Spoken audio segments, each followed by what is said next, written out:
À partir du 1er janvier prochain, tout simplement, on verse plus le RSA aux allocataires, à ceux qui en bénéficient, parce qu'on peut plus faire face tout simplement. Quand ils disent qu'ils n'y arrivent plus, ça veut dire quoi?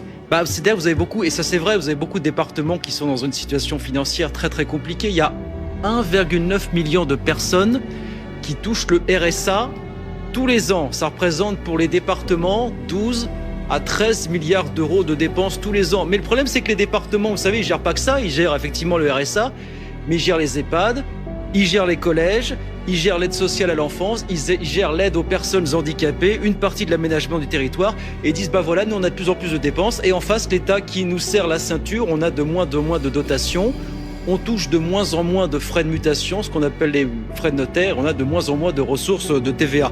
Donc ça devient dur, au point où on voit des départements, je ne sais pas si vous avez suivi ça ces dernières années, de plus en plus de départements ont dit aux allocataires du RSA, voilà, en fonction de ce que vous avez sur votre compte courant ou sur vos comptes d'épargne, on vous versera soit plus du tout de RSA, soit seulement une partie. On en arrive à de telles extrémités finalement. Ouais, donc au passage, ça va faire encore des économies en moins pour l'an prochain? Oui, ça veut dire qu'on a toujours de tourne mal.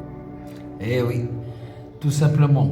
Désolé pour ceux vraiment qui en ont besoin, mais pour tous ceux qui sont croyants et qui ont fait confiance à l'être humain plutôt qu'à la place de Dieu, qui ne veulent pas bouger et faire la hijra, parce qu'ils ont dit quoi? On n'aura pas des aides. Et voilà, là, ils vous coupent les aides. C'est comment maintenant? Quand on vous dit que tout vient de Dieu et non pas de l'être humain, comment vous allez faire? Allez-y, ceux qui ne voulaient pas bouger parce qu'ils avaient beaucoup d'aides, on va voir comment vous allez faire. Attachez votre ceinture.